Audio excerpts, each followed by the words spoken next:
Hello dears, നമസ്കാരം. പുതിയൊരു വീഡിയോയിലേക്ക് എല്ലാവർക്കും സ്വാഗതം. ഇന്ന് നമ്മൾ നല്ലൊരു ചിക്കൻ ഫ്രൈഡ് റെസിപ്പിയാണ് കാണാൻ പോകുന്നത്. സാധാരണ ഫ്രൈഡിന് തികച്ചും വ്യത്യസ്തമായിട്ടൊരു സംഭവമാണ് ഇന്ന് കാണിക്കുന്നത്.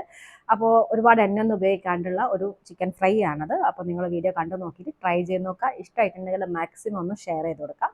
അപ്പോൾ നോക്കാം എങ്ങനെയാണ് ഒരു ചിക്കൻ ഫ്രൈ ഉണ്ടാക്കാം. ആദ്യം നമുക്ക് ഫ്രൈക്ക് ആവശ്യമായിട്ടുള്ള മസാല റെഡിയാക്കാം. ഞാൻ 6 വറ്റൽമുളക് നേരത്തെ തിളച്ച വെള്ളത്തിൽ കുതിർത്ത് വെച്ചതാണ്.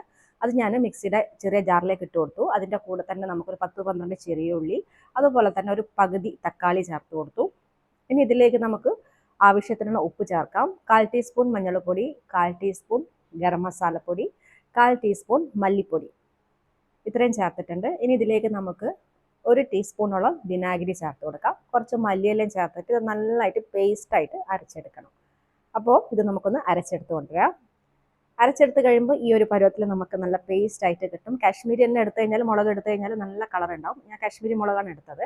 ഇനി നമ്മൾ കഴുകി വെച്ച എന്താ പറയുക ചിക്കനിലേക്ക് നമ്മൾ മസാല ചേർത്ത് കൊടുക്കാം. ഞാൻ എല്ലാ മസാലയും ഇടുന്നില്ല. ആവശ്യത്തിന് നിങ്ങൾ എത്രയാണോ ചിക്കൻ എടുക്കുന്നത് അതിനനുസരിച്ച് എടുത്താൽ മതി. ബാക്കി നമുക്ക് മസാല ഫ്രീസറിൽ സൂക്ഷിച്ച് കഴിഞ്ഞാൽ വേറെ സമയത്ത് നമുക്ക് ഉപയോഗിക്കാൻ പറ്റും. അപ്പം ഞാൻ ആവശ്യമുള്ള മസാല ചേർത്തു. അപ്പം നമുക്ക് മെയിൻ ആയിട്ടൊരു കാര്യം ചേർക്കാൻ വിട്ടുപോയിട്ടുണ്ടായത് ഇഞ്ചി വെളുത്തുള്ളി പേസ്റ്റ് ആണ്. അത് ഞാൻ നേരത്തെ ചതച്ച് വെച്ചത് ഉള്ളത് കൊണ്ടാണ് ഇപ്പോൾ ചേർക്കുന്നത്. ഇല്ലെങ്കിൽ നിങ്ങൾക്ക് മുഴുവനായിട്ടുള്ള തന്നെ നമ്മൾ നേരത്തെ അരച്ചെടുക്കുന്ന സമയത്ത് തന്നെ ഇഞ്ചി വെളുത്തുള്ളി ചേർക്കാം. അപ്പോൾ ഇഞ്ചി വെളുത്തുള്ളിയും കൂടെ ചേർത്തിട്ട് നന്നായിട്ട് മിക്സ് ചെയ്തു. ഒരു 4 മണിക്കൂർ ഇത് നമ്മൾ റെസ്റ്റായിട്ട് വെക്കണം. കുറഞ്ഞത് 1 മണിക്കൂറെങ്കിലും വെക്കണം. ഇനി ഞാനിതൊന്ന് എയർ ഫ്രൈ ചെയ്യാൻ പോവാണ്. എയർ ഫ്രൈ ചെയ്യുന്നില്ലെങ്കിൽ എന്താ ചെയ്യേണ്ടതെന്ന് വെച്ചിട്ടുണ്ടെങ്കിൽ, നിങ്ങൾ കുക്കറിൽ ഈ ഒരു ചിക്കൻ ഇട്ട് കൊടുത്തിട്ട് അടച്ച് വെച്ച് ഒരു വിസിൽ വരുന്നവരെ വേവിക്കാം. എന്നിട്ട് നിങ്ങൾക്ക് ബാക്കിയുള്ള കാര്യങ്ങൾ ചെയ്തെടുത്താൽ മതി. എയർ ഫ്രയർ ഉള്ളവരുണ്ടെങ്കിൽ ഇതുപോലെ ചെയ്തെടുത്തോ. അപ്പോൾ ഞാനിതാ നമ്മൾ എയർ ഫ്രയറിൽ ചിക്കനൊക്കെ നിരത്തി വെച്ച് കൊടുത്തു. ഞാൻ 200 ഡിഗ്രിയിൽ ഒരു 15 മിനിറ്റ് ഒരു സൈഡ് ഞാൻ വേവിച്ചെടുത്തു. അതിനുശേഷം തിരിച്ചിട്ട് കൊടുക്കുകയാണ്.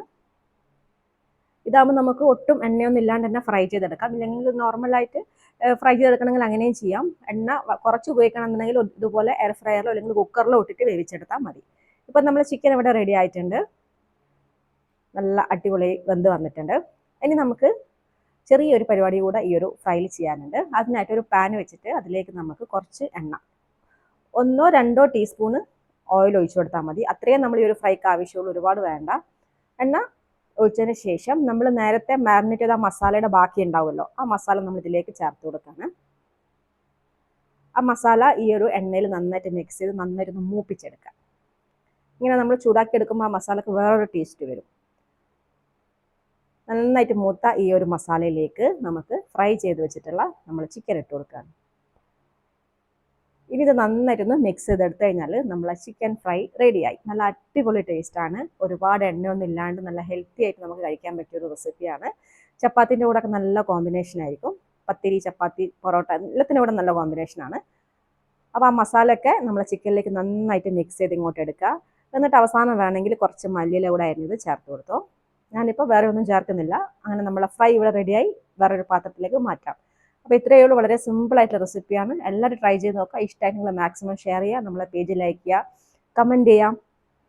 അപ്പോൾ മറ്റൊരു നല്ലൊരു റെസിപ്പി ആയിട്ട് വീണ്ടും കാണാം. അതുവരെ എല്ലാവർക്കും നന്ദി, നമസ്കാരം. താങ്ക്